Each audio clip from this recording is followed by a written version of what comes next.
So just a quick overview. What we'd like to do is,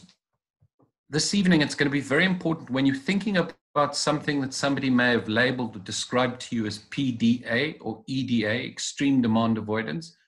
or pathological demand avoidance, in real terms, whether you are a parent or a professional attending tonight's course, it's very, very important to understand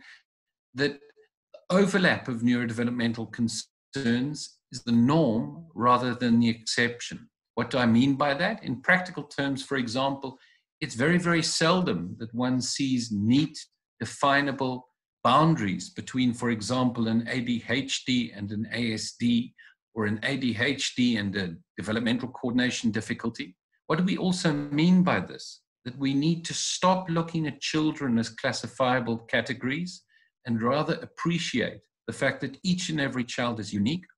their developmental functioning is unique, and their presentation of needs is unique.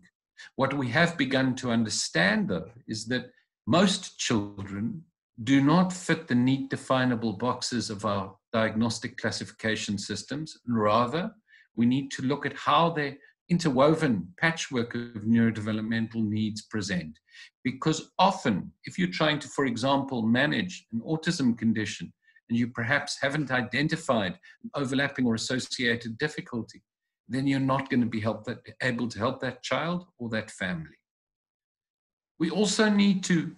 review and consider the uncertainties regarding the roots of what people refer to as extreme demand avoidance or pathological demand avoidance. My preference is, of course, for the term extreme, and the reason why I have that personal preference lies in the fact that it's quite difficult to define what do we consider to be pathological and what do we not consider to be pathological. We're also going to look at the clinical signs and the presentation of extreme demand avoidance or pathological demand avoidance and what this means in practical terms. Because here we have a condition or a profile of behavior that means that an individual internally, without even the expectations of the rest of the world, has expectations of, I should be able to get out of bed, I should be able to answer the phone, I should be able to brush my teeth, I should be able to come and eat, I should be able to remember to close the door, but I can't.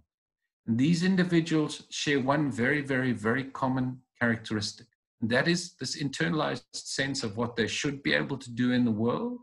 and the fact that they can't, and they spend an immense amount of time and energy in masking, hiding, compensating, or deflecting from that profound anxiety that they experience. So we're going to look at we're going to try and broaden our understanding of the perspective of an individual with EDA and consider the relationship between extreme demand avoidance and the overlap with other conditions and the implications of that, because that allows us to think more carefully, how do we support either ourselves as a family who are struggling with this, or as a professional, how do we think about this when we think about neurodevelopmental or neuropsychiatric needs? In order to do that, we do need to consider as a perspective the fact that neurodevelopmental problems are conditions of innate susceptibility. And by that we mean almost always genetic susceptibility, in which the nervous system and the neural development of the child's brain is impacted. So therefore, for parents and of course for professionals, the brain develops differently. Christopher Gilberg, who is the most published author in the field of child neuropsychiatry and particularly autism as well, internationally, coined the term essence in approximately 2010 to refer to this fact of early symptomatic signs or syndromes eliciting neurodevelopmental clinical examinations. Now, what did he mean? He meant that children presented to their GP or their psychologist or their OT or their speech and language therapist or to their pediatrician with impairing problems and symptoms between the ages of 3 and 5 in one of the following areas, either in their general development, in their communication or their language, because we need to remember that the two are not the same,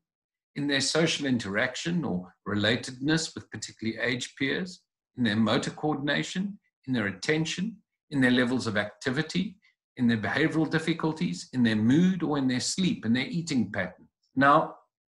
depending on your orientation or your training, clinicians would then move and swiftly bring themselves to a precise diagnosis, or make a diagnosis and say, this child has got ADHD, or this child has got dyspraxia, or this child has speech and language delay, or this child has autism spectrum disorder, or this child has an attachment difficulty. The actual